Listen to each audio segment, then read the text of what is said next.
Welcome to this explainer. Today, we're diving into a really radical, deeply thought-provoking text by an author named Su Feng. It's called The Future of Mankind, and in it, the author makes a massive, sweeping prediction, the total, completely unavoidable transformation of human society.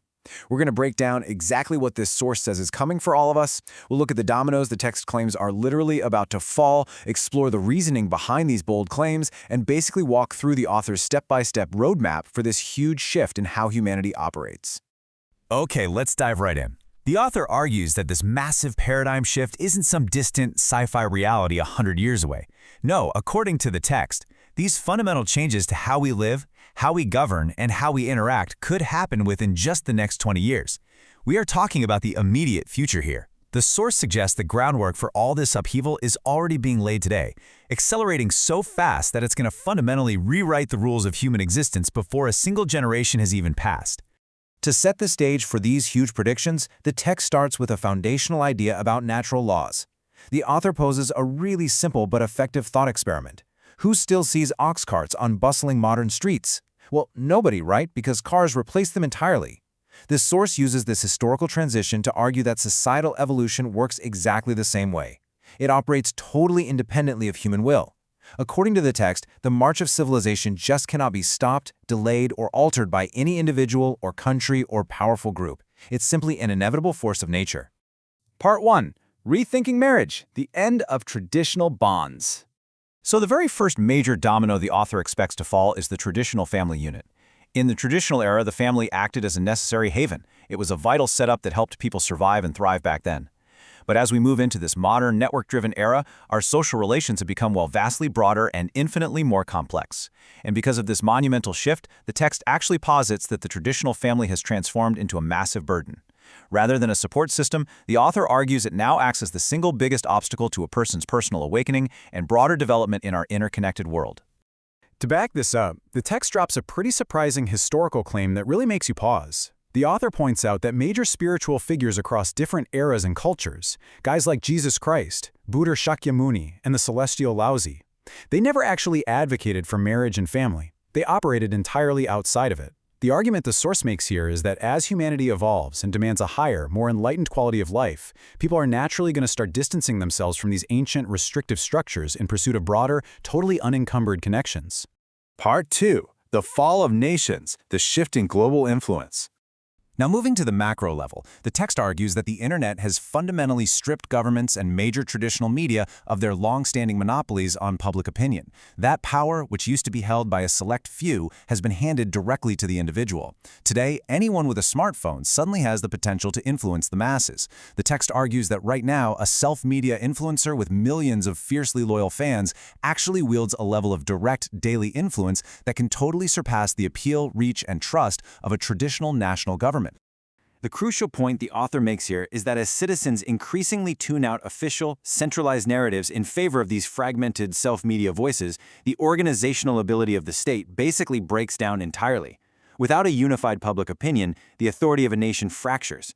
The text makes the sweeping, highly radical claim that the very concept of the nation-state will slowly disintegrate, making the complete disappearance of individual countries an unavoidable, totally unavoidable outcome of this massive shift in global power dynamics.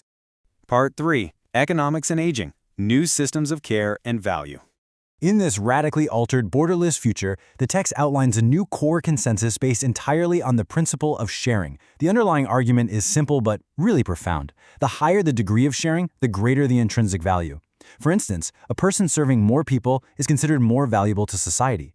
A park with more visitors or money that is circulated faster through a community demonstrates significantly higher value than resources that are just hoarded away.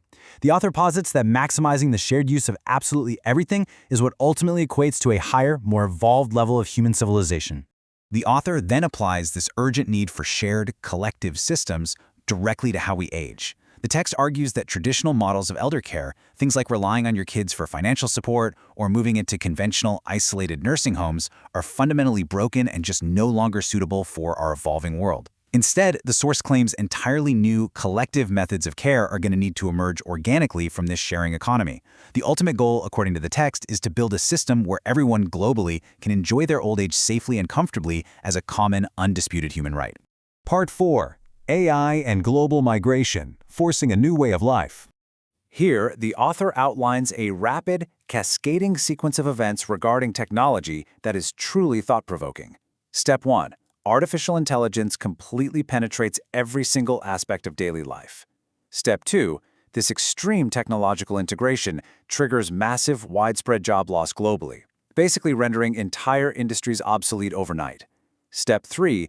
Because of these unprecedented, rapid changes, individual human skills and specialized knowledge become entirely inadequate to compete or survive alone.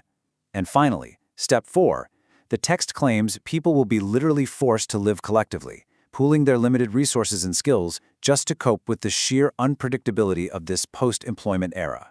To cope with the resulting global turmoil, resource scarcity, and these extreme technological shifts, the text introduces the concept of free migration.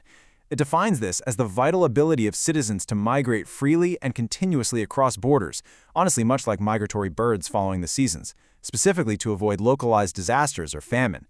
The source argues this constant, unimpeded movement of humanity will finally break down entrenched cultural, ethnic, and national barriers, fostering true global integration and a profound unified love for the Earth as our single, shared home. Part 5. The proposed ultimate solution, the culmination of crises. I want you to imagine a world where all these massive dominoes have finally fallen, creating what the text essentially describes as the coming perfect storm. Think about this compounding reality. Marriage and family completely disappear. Nations entirely disintegrate. Global free migration becomes the absolute norm. Artificial intelligence permanently surpasses human intelligence. And, on top of all that, there's widespread, permanent global unemployment. The source paints a picture of a world completely unmoored from every single anchor we currently rely on. The text then poses a highly provocative question based on that exact perfect storm. It challenges the reader directly. Which existing system and culture in the world today can possibly solve and handle these extremely complex, interlocking problems? Seriously, if the family is gone, the nation is gone, and jobs are gone, what safety net is actually left? Answering its own question, the author makes a sweeping, emphatic claim: absolutely no country, no political party, no religion, and no organization currently in existence is equipped to survive or manage this impending future. The text argues that every single one of our current global frameworks is fundamentally designed for a world that simply will not exist in 20 years, rendering them all entirely useless in the face of this absolute societal reset. And this brings us directly to the author's singular, ultimate conclusion. The source declares that the only viable path forward for mankind to navigate this total societal upheaval is a highly specific ideology the author refers to as Xu-Feng-style communism. According to the text, once all old structures fail and collapse under the weight of these changes, this specific, unified system becomes the inescapable answer to the natural laws and massive shifts we've just mapped out together. As we wrap up this explainer, I want to leave you with a final thought experiment to ponder. Setting aside the author's specific ideological solution, look at the incredible, breakneck pace of AI advancement right now and the rapidly shifting global media and political landscapes. Do you agree with the text's core premise? Are our current systems completely and fundamentally unequipped for the next 20 years? It's a fascinating, maybe even a little unsettling question, and one we will all likely find the answer to very soon. Thanks for hanging out with me for this explainer.